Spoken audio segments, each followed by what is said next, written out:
Hello, and thank you for exploring Lakehead International's videos. My name is Jordan, and I am the International New and Social Media Officer. I'm also the host of the Lakehead International Live series, a fun and informative way for you to connect with current international students, professors, and ask questions about admissions and everything Lakehead. You are about to watch a recording from one of our previous live sessions. If any questions arise throughout the video, please do not hesitate to comment below. If you would like to check out some of our upcoming live sessions, please head over to our website at lakeheadu.ca/international-live. Let's begin.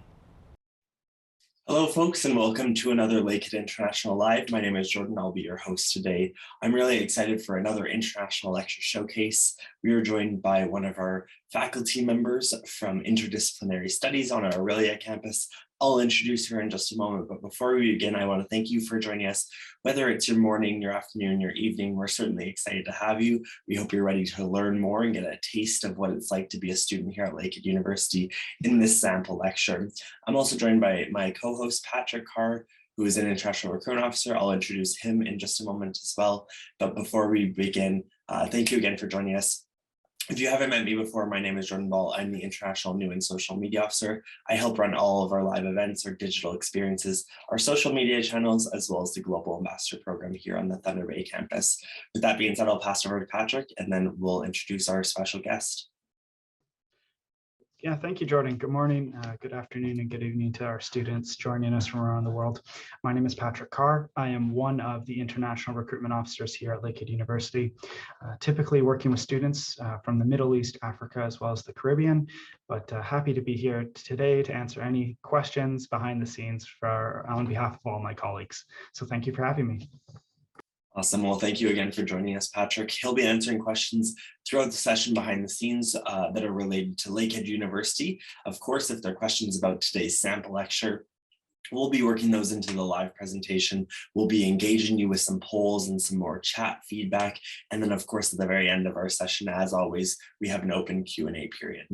And with that being said, we are going to introduce our special guest, Dr. Debra Mackinnon, who is an assistant professor. I'll pass it over to her. Thanks, Jordan. I'll be introducing myself a little bit more in my presentation, but yes, I'm a criminologist here at the Aurelia campus of Lakehead University. Awesome. Well, thank you again for joining us. I'm certainly very excited for today's presentation. I really love the sample lectures that we've been hosting thus far, and this one has certainly intrigued me, so I'm looking forward to it. Awesome. Can you see those slides okay? Looks good. Thank you. Great. So welcome, everyone, and thank you for being here today. As mentioned, I'm Dr. Debra Mackinnon. I'm joining you from the traditional territories of the Anishinaabe, which include the Ojibwe, Ottawa, and Potawatomi nations. So while we're joining in digital space, our digital lives and the geographies of the internet are entwined in very real ways with territories. The material digital infrastructures, such as the cables that allow information and communication to travel, are embedded and flow across territories here on Turtle Island. So in today's lecture, I hope to spark your interest in criminology, surveillance studies, and new technologies. I'll offer a short overview of surveillance studies and get you thinking about the opportunities and implications of emerging technologies in and for criminal justice. So as Jordan said, and I've said a couple times, I'm Debra Mackinnon, and I'm an assistant professor here in the Interdisciplinary Studies department. So specifically, I work in the criminology program.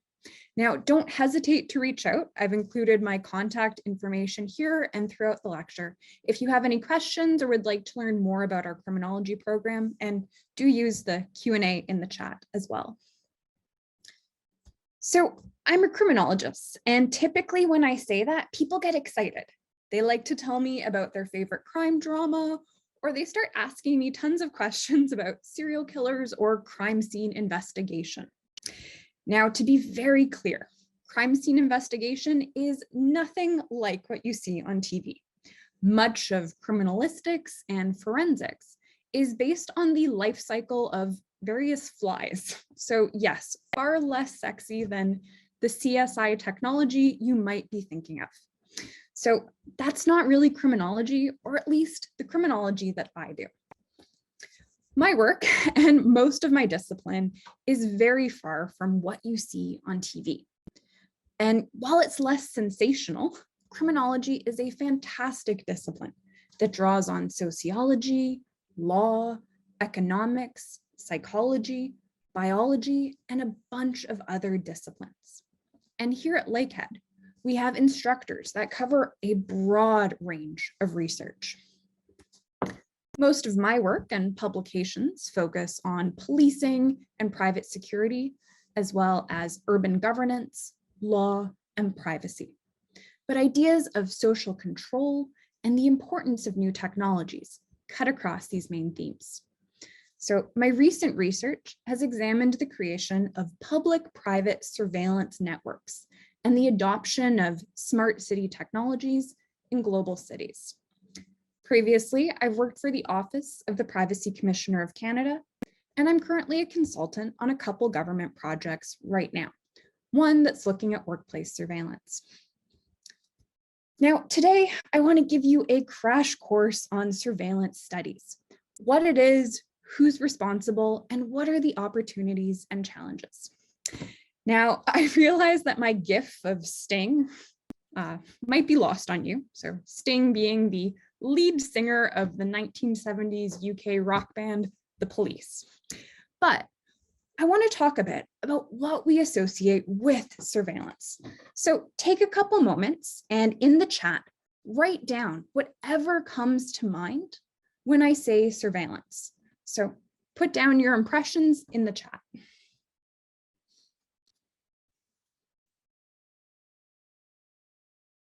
Cameras, social media, completely, yes. What else?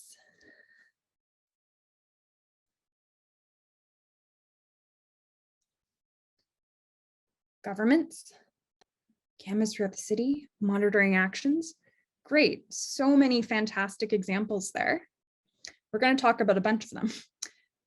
Phone tracking, yes, advertising. So for many, the word surveillance often has connotations. Some people picture this surreptitious cloak and dagger undercover investigation into specific individual activities. And it also has some fairly straightforward meanings that refer to everyday life. So the word surveillance is rooted in the French verb surveiller, so literally to watch over. And surveillance refers to processes in which special attention is taken to certain human behaviors that go beyond our idle curiosity. So specifically, surveillance is the systematic collection, classification, and sorting of information about subject populations for the purposes of behavioral adjustment or control. And we tend to think about surveillance as something very new, but we've long lived in surveillance societies. Practices of watching and watching over are in no way new. In fact, early archaeological records of cities show gates, and ID cards can be traced all the way back to the Roman Empire. So while we can quickly fall into thinking about surveillance in terms of Black Mirror, or maybe you think of George Orwell's 1984, instead of thinking about surveillance societies, it's perhaps helpful to think of specific agents or sites of surveillance as they've developed historically in the modern world. And by looking at these sites, we can think about how much surveillance there is, how it works, and what it does. And this raises some interesting questions and demonstrates trends. So based on your comments in the chat, it seems like we can already think of many agents of surveillance. In this poll, so we're going to launch poll 1 in a second, I'd like to know what agents of surveillance you're most concerned about, be it the state, big tech companies, maybe your friends and family. Let me know. Awesome. Well, we have responses roll in here. I want to remind the viewers that all of the polls are eligible for each of our viewers, so I encourage all participation with the polls in the chat. Anytime we're looking for opportunities where you can engage with us, it does certainly make our sessions more exciting and enhances your own experience. So we're already receiving quite a few responses. There's one winning out thus far on my end that I can see, which is intriguing, but I'll share those results in just a second. We'll give you about 10 more seconds to answer this poll, and then I will share those results so we can make some inferences, and you can also get to see what other viewers responded to. Awesome. So with that being said, I'll wrap this poll up, I'll share those results, and I'll pass back to our professor. Goodness. So about 37% of you are saying the state, 21% with friends and family, and big tech companies is kind of winning out with 42%. And we're going to talk about a bunch of these in greater detail.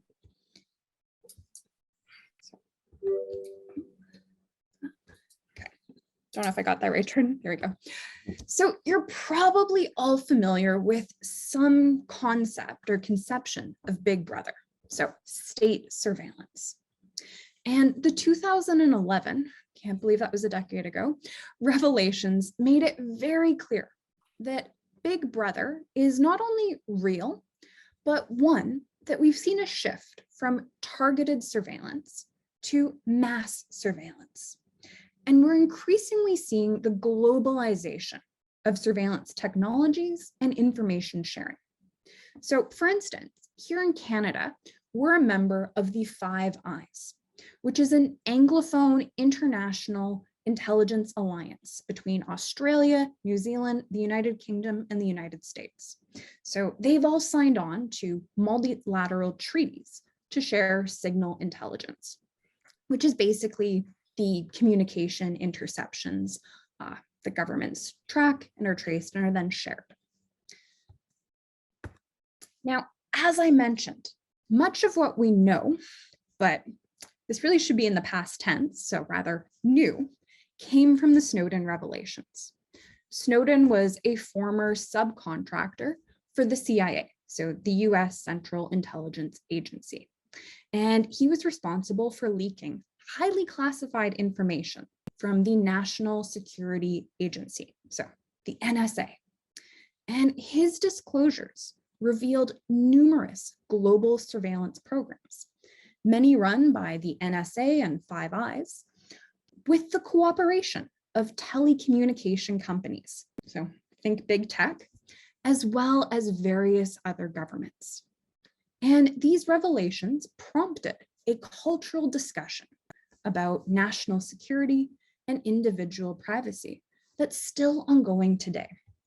Now, if you want to learn more, I highly recommend the documentary Citizen4 by Laura Poitras, and John Oliver has a infotainment interview with Edward Snowden there. Now, out of the Snowden revelations, we also learned about PRISM, which is the information sharing agreement between the US NSA and various internet companies, which also include social media companies. Now, since these revelations, we've also seen the news broken about Cambridge Analytica and various data breaches, which have shed light on what Shoshana Zuboff refers to as surveillance capitalism. So surveillance capitalism describes a market-driven process where the commodity for sale is your personal data. And the capture and production of this data relies on the mass surveillance of the internet. Now, this activity is often carried out by companies that provide us with free or seemingly free online services, such as search engines, so think Google, as well as social media platforms, think Meta and whatever else comes next. Now, these companies collect and scrutinize our online behaviors, our likes, our dislikes, our searches, our social networks, to produce data that can be further used for commercial and consumer purposes. And it's often done without our understanding of the full extent of this surveillance. So, time for another poll. I'd like to know which of these things you think are surveilling you. Social media, your phone, Alexa, the Ring doorbell. Is it none of them, some of them, or all of the above?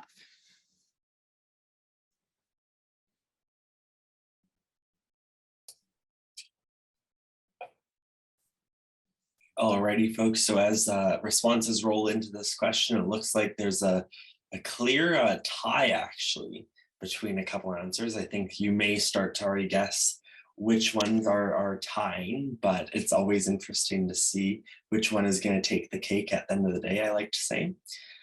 So we'll give you another 5 seconds or so, and then we'll wrap this poll up and I'll share those results so we can make some more inferences and comments on it.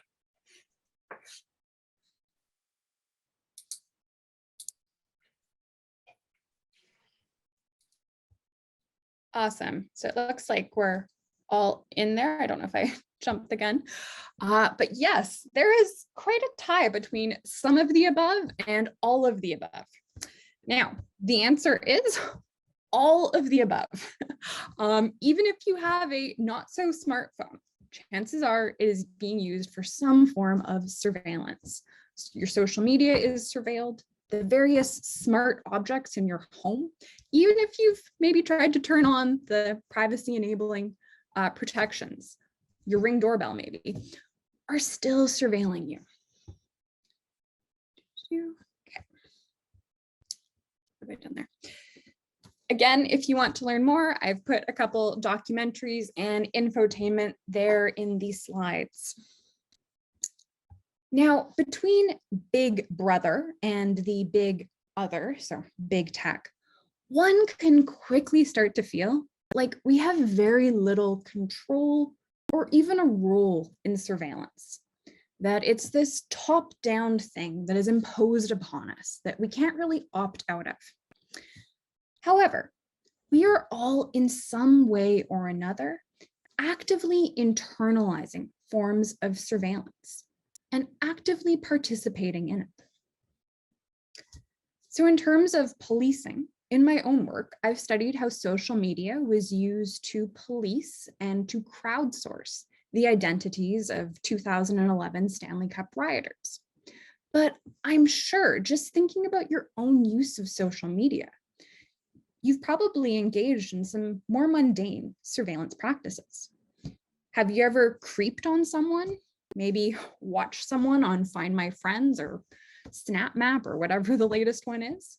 Do you religiously study your read receipts? All of those are forms of lateral or participatory surveillance. So, like it or not, we're all complicit in surveillance. Poll 3. I'd like to know where you feel the most surveillance in your daily lives. Is it in terms of military discipline and intelligence? Maybe it's some form of state administration. So think all of the various forms of data the state is collecting on you. Maybe it's in your workplace. Maybe it's the police. Maybe it's in terms of consumption and consumerism. I'd love to know which one kind of stands out the most to you.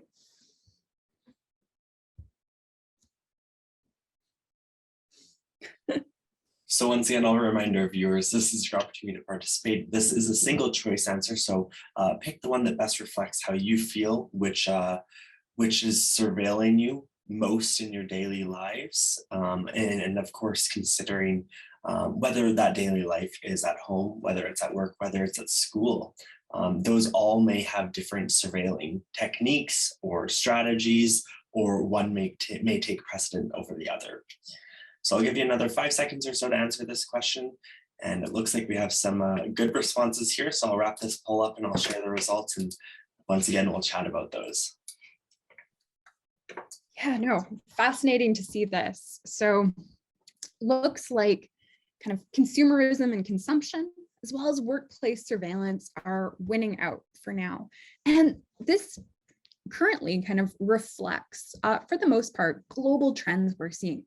People have increased concern with surveillance capitalism, how we're being followed online, and the pandemic and many people working from home has shed light onto our changing workplace environments. I'm kind of studying the latter, as I've mentioned a little bit before. So with that, keep moving on. What have I done? So I hope in talking about agents of surveillance, as well as various sites, that you see that surveillance isn't just about watching over. Rather, it's part of a process that is increasingly automated. So information technologies enable what current politics prescribes. The classification and categorization of populations within regimes of risk management. Now, this profiling can then be used to justify or determine the differential treatment of groups. So, for example, since 9/11, when we travel, we've seen various attempts of systems trying to determine threat assessments through a multitude of spurious and racist variables. Today, employers have various forms of pre-screening tools to determine our suitability for a job, far before we even get an interview. Marketers are keen to measure our lifetime values so that we can be classified for different speeds of service. Insurance companies want to know our likelihood of contracting some disease.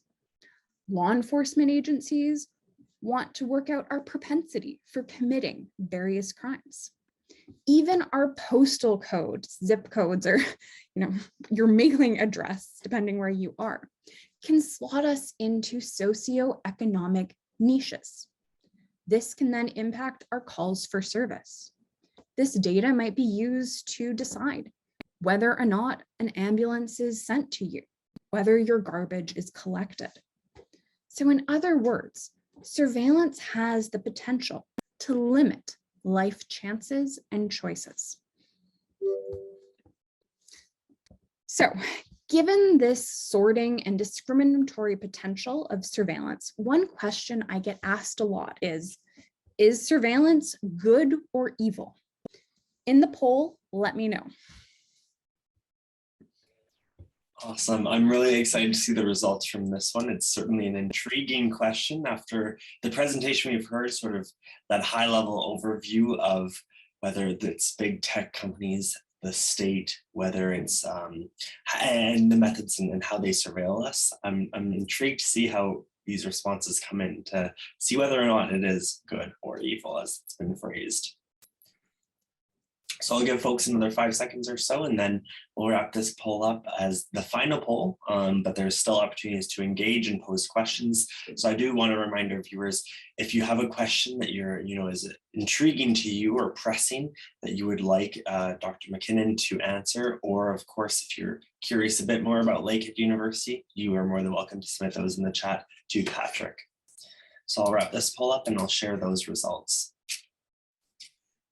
So there's probably a third option I should have included, which is both. So it is a bit of a trick question, but I love to ask this question. So about 74% of you have said good and 26% with evil. Now, the answer realistically is that it's perhaps both. Surveillance operates on a spectrum of care to control, and it's incredibly context dependent. So we can think of the societal goods of wearables for older adults who might have advancing Alzheimer's, or maybe the privacy protecting technologies for children navigating online spaces, or primary screening for the prevention of certain conditions. These all seem like good, positive benefits of surveillance.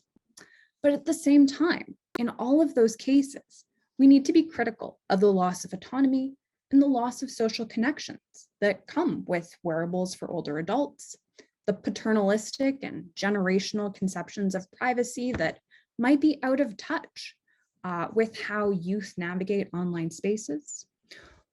We even need to think about what happens when health data is leaked.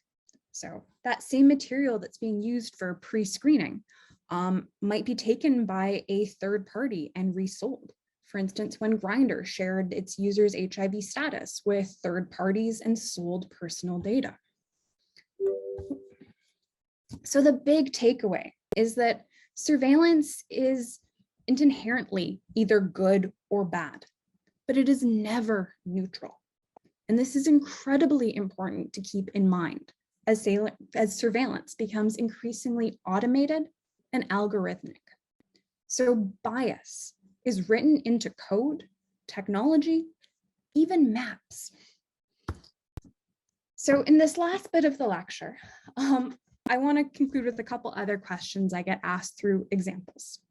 So I'm often asked about the potentials of surveillance technologies. Arguably, sometimes they can help society. How do we construct a better system? So coming from a tech solutionist perspective, many tools are being added to our criminal justice toolkit, including body-worn cameras, gunshot sensors, DNA profiling, and even predictive policing. However, we need to be very critical and careful when adopting new technologies. Just because something can be done doesn't mean it should be. So I'm going to highlight 4 pieces of technology currently used in our criminal justice system that bring with them new opportunities and challenges: genetic surveillance, body-worn cameras, facial recognition, and artificial intelligence. So the RCMP, this is Canada's National Police Force, has been found to be using a US-based company, Othram Inc., to conduct genetic genealogical searches. And so while law enforcement's use of genetic genealogy has been credited with advancing and solving cold cases, it's also raising ethical questions about how police are taking advantage of the at-home DNA testing trend. So chances are someone, maybe you, maybe someone in your family, has done one of those genetic ancestry tests like 23andMe. Now, our genetic information is quite literally the most personal and intimate information that there is about us, which means that it deserves the highest level of protection we can provide it. But when people are uploading their personal DNA swabs to these databases to find out about their heritage, they're opening themselves, but also their family and unborn family, children and various relatives, to potential police surveillance. So non-consenting family members might find themselves subjected to unwarranted police surveillance. So this is a gray area where we see police push the bounds of privacy law and charter rights. It's that kind of case of do first and ask for forgiveness later. And as I said, surveillance falls on the spectrum of care and control. So these genetic tests and forensic work may have many benefits. And an example that I like to talk about is Dr. Freddie Percerelli's work. So he uses a combination of archival research, forensic anthropology, and genetic surveillance to help locate people who were disappeared in Guatemala's civil war and give identities back to thousands of people buried in mass graves. So to be very clear, genetic surveillance is not good or bad, but there is a very big difference in how Percerelli uses volunteer genetic data from families versus how the RCMP uses genetic data disclosed by citizens to private companies for very different purposes than it was collected for.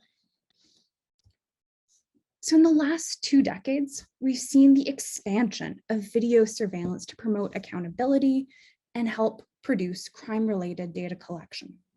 And in response to police violence against Black, Indigenous, and other racialized communities in North America, many police forces have turned to adopt body-worn cameras. So since 2016, almost half of law enforcement agencies in the United States have adopted body-worn cameras. In Canada, we've seen similar trends, but far less in terms of adoption with municipal forces.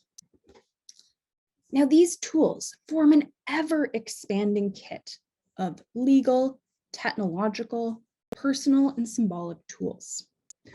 Body-worn cameras attempt to mitigate risk and address this crisis in police legitimacy. Now, body-worn cameras are promoted as having a range of benefits. However, empirical findings suggest that body-worn cameras are unable, have no statistical significant impact on changing police culture. So there's a range of research, but it's not conclusive. We want body-worn cameras to work. We want to believe that technology can save us, but the research simply isn't there. So rather than producing accountability, the data from body-worn cameras often gets treated as the most objective point. And in doing so, citizen surveillance, so the watching from below, and other forms of oversight and administration are often cast aside. So with these policies in their pilot phase, police departments are once again navigating a gray area. They're left and responsible for writing their own policies and practices that are often at odds with accountability and privacy. So in fact, body-worn cameras are also opening us up to increased surveillance as these technologies are being used for other purposes. I always like to point out that the faces of half of US adults are already in law enforcement facial recognition networks. And data from body-worn cameras, but also social media and all of those other places where we're donating our personal information just continues to increase that proportion. In Canada, despite many policing organizations initially denying their use of Clearview AI, which was a controversial facial recognition software that uses open sourced images, it was actually found out that many forces in Canada and other countries had actually used this technology. And this technology violates our federal and provincial private sector privacy laws. Basically, they'd created a data bank of over 3 billion images scraped from the internet without users' consent. Last example.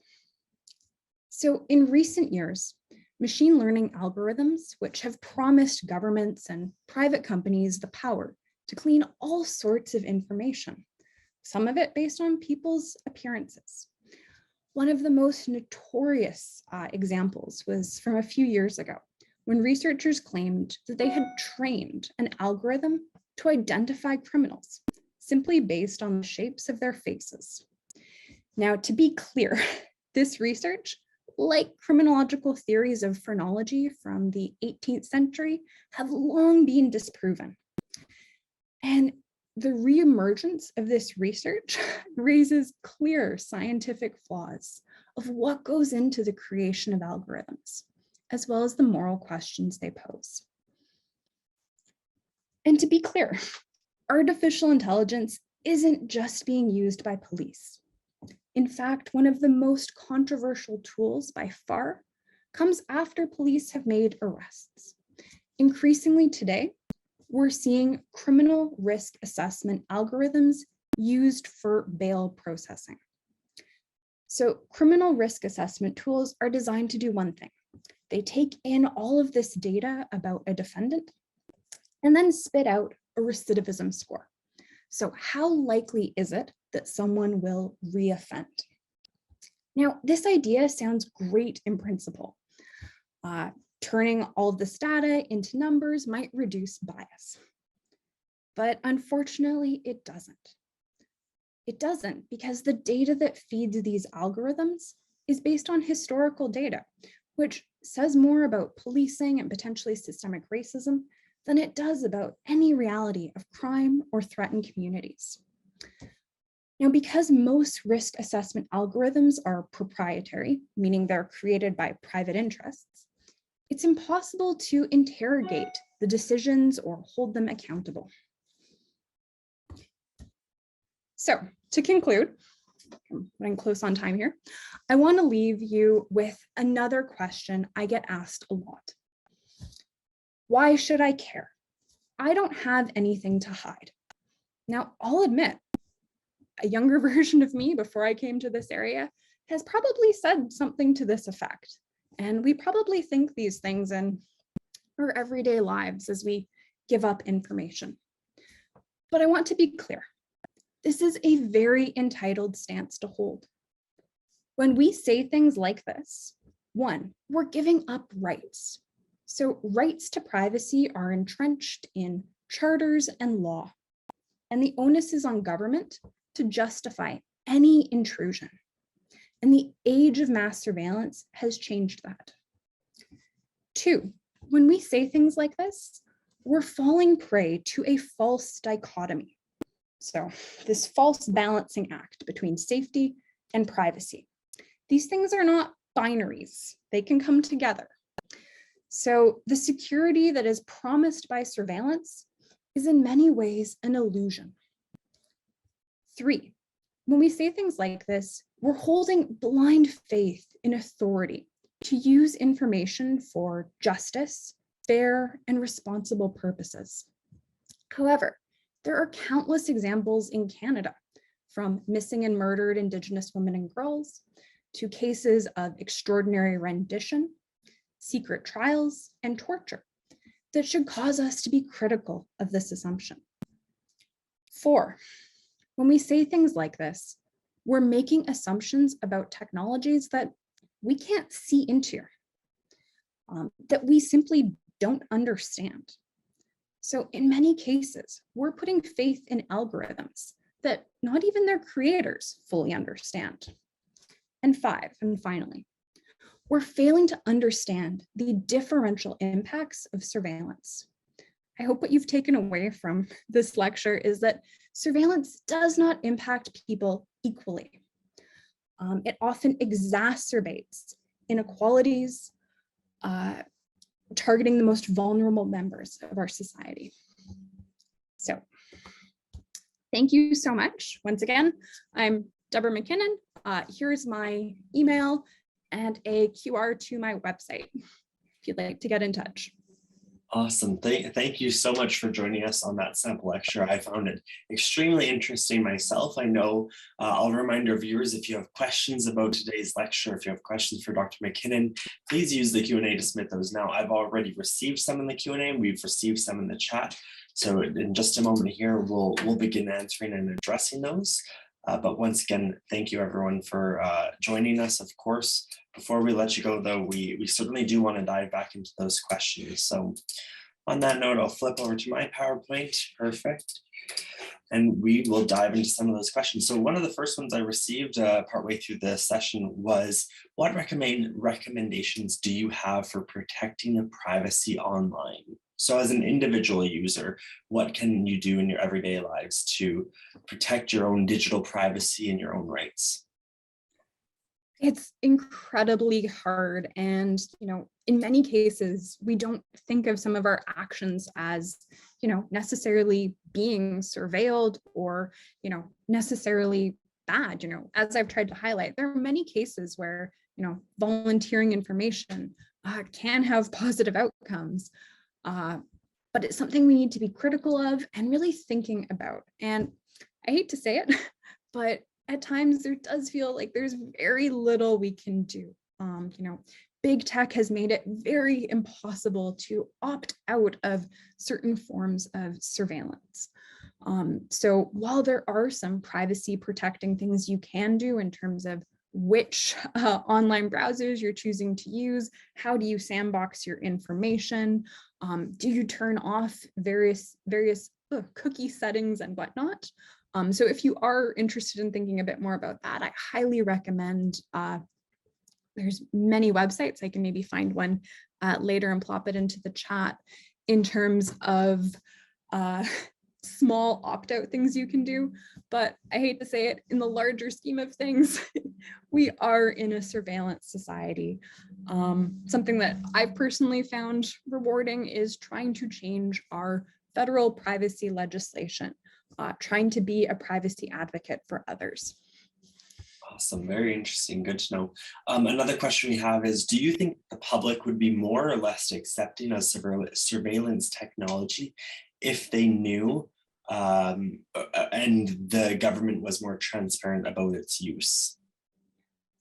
So with the Snowden revelations, we saw a lot of public opinion surveys and a lot of kind of those exact questions when, the state wasn't necessarily being more transparent, but suddenly things were made transparent.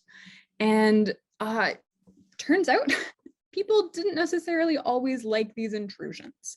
And people were divided, and I'm speaking broadly here in a North American context, over this kind of balance between security and privacy. But as we're finding out more and more, it's less about security in many cases and more about consumption. And so we are reinforcing particular systems. I do think that something I've been really interested in are open data acts. And so as governments try to make things more transparent and we learn about how maybe our state administrated surveillance is being conducted, making that information public does give us broader insights into our communities. And so that to me is a really great example of government collected data that's being shared beyond the state. Alrighty, thank you. So another question we have is, are there certain countries that have much stricter surveillance policies? If so, what are they and why is it different there? I'm assuming in comparison to Canada in this question, but I'll let you do your own inferencing too. Yeah, so the thing about surveillance, and I have to kind of acknowledge my own positionality. Most of my research is based out of Canada, some out of the United States, and I've also studied in the UK as well. Surveillance, how it's conducted, what's legal, what's illegal, is based on various forms of legislation for the most part. Granted, these companies that are acting at a kind of transnational and international level are often finding ways of circumventing legislation, but it does vary based on jurisdiction. And so an example that I often like to provide students, and something that gives me some hope, is the EU's GDPR. And so that's their kind of supranational privacy legislation. And so this piece of legislation, chances are if you've been on a website that's based out of the EU, you'll see a lot, more detail in terms of where your information is going, what you can opt into and out of. It's obviously not perfect, nothing is, but it does give me some hope in terms of seeing better information sharing practices. What else can I say there? Another interesting example of legislation is the right to be forgotten. So this was created out of Europe specifically. I think Germany was one of the first countries to try and forward this. And it really gets us thinking about what information is stored online, for how long is it stored, and who has access to that, and how can we change and edit our digital selves. I hope that answered that question. Awesome. This next one is fairly broad, but I think it's a fair question. Is there hope for privacy? I mean, this may be more of a personal opinion piece of yours, but that's by all means, we welcome your response. Yeah, so in surveillance studies, there's this tension. Some people will label themselves as privacy advocates, and others say that privacy isn't necessarily a useful concept. And so in my own personal opinion, I perhaps fall more to the side of, I don't know if privacy is the most helpful way of understanding and protecting ourselves. I prefer to think partially in a rights and legal discourse, but it is the legal apparatus in terms of in Canada, provincial and federal laws that we have right now. So they're formulated around privacy and kind of individual conceptions of privacy. I think we maybe need to take an approach that more broadly looks at communities and more broadly thinks of kind of groups' rights rather than individual notions of privacy, but pieces of legislation like the GDPR and others do give me some hope.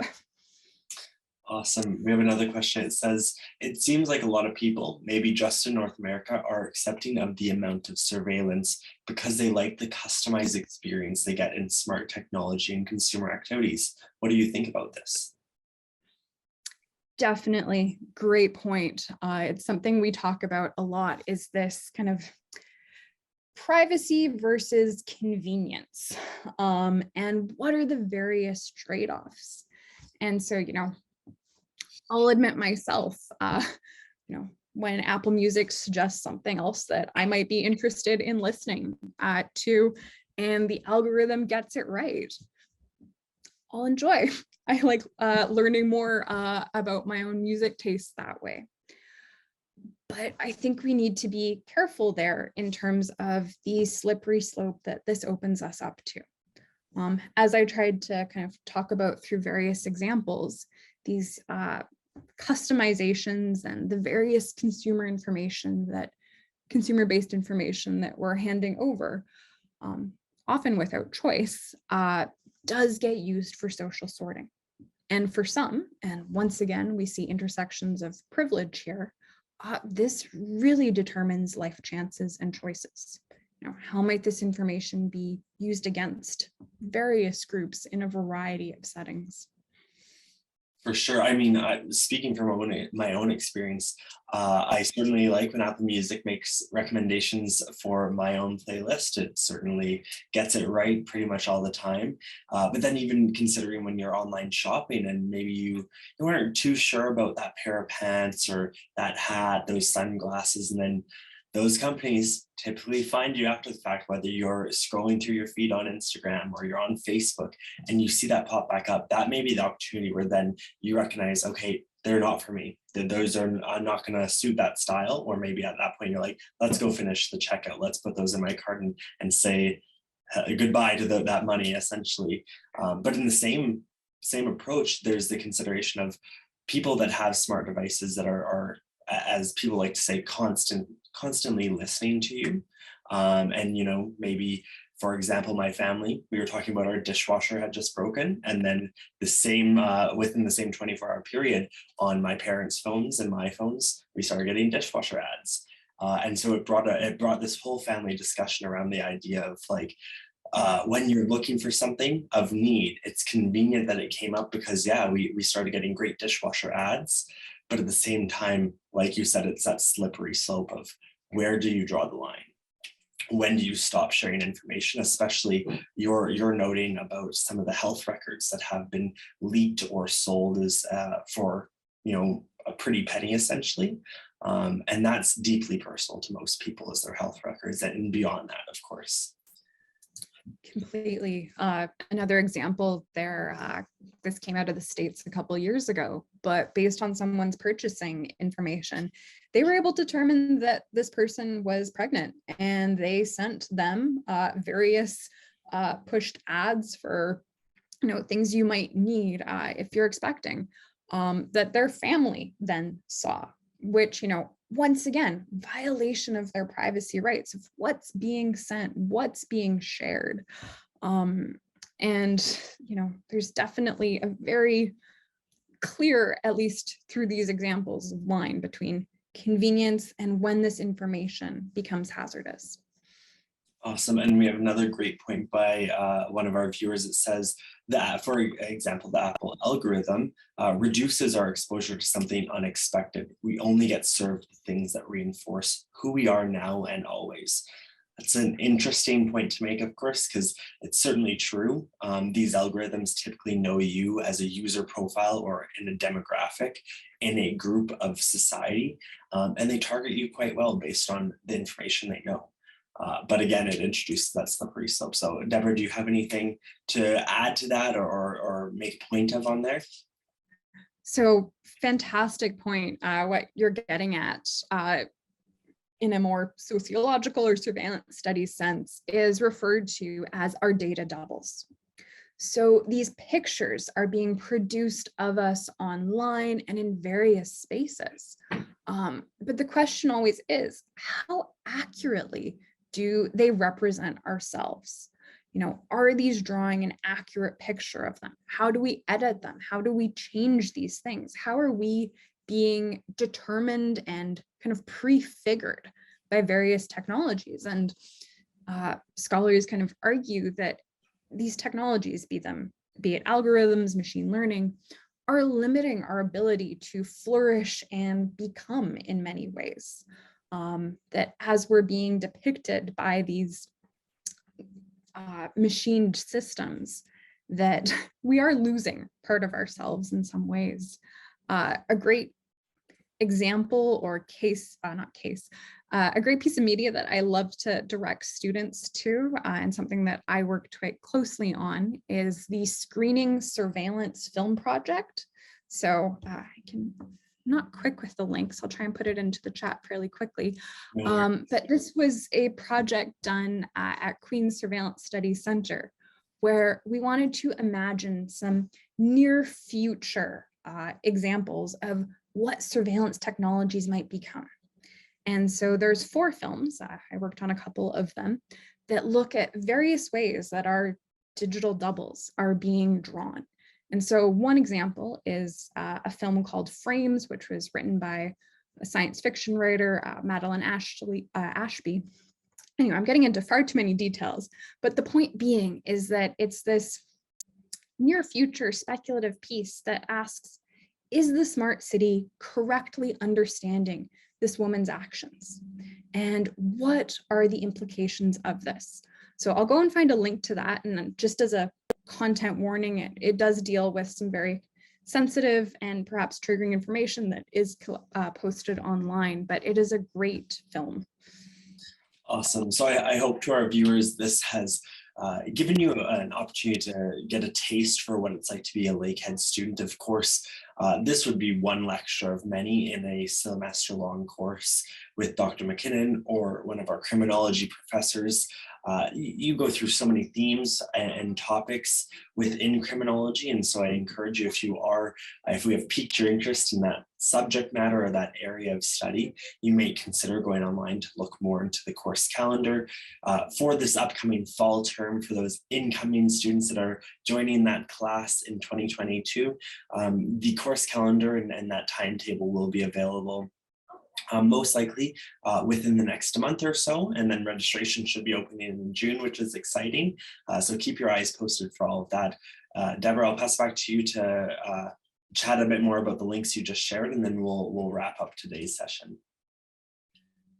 Yes, so this one is just to the Screening Surveillance Project. If you are interested, I know I talked about a couple pieces of media throughout my lecture. That is something that I am notorious for, is providing additional resources. So if you've run out of cute animal videos and you like things like Black Mirror, these are 4 films that I highly recommend if you want to learn more about surveillance studies. Just in terms of course scheduling, I am the prof that teaches our introductory courses. So if you do end up, and I hope you do end up in Lakehead and our criminology program, or you're searching for an elective, you'll get to see me again in Intro to Crim. Thank you for checking out today's video. If you have any questions, you can always comment below. Stay connected and follow us on our social media channels to stay informed about upcoming webinars and get an insider sneak peek of Lakehead University. See you next time.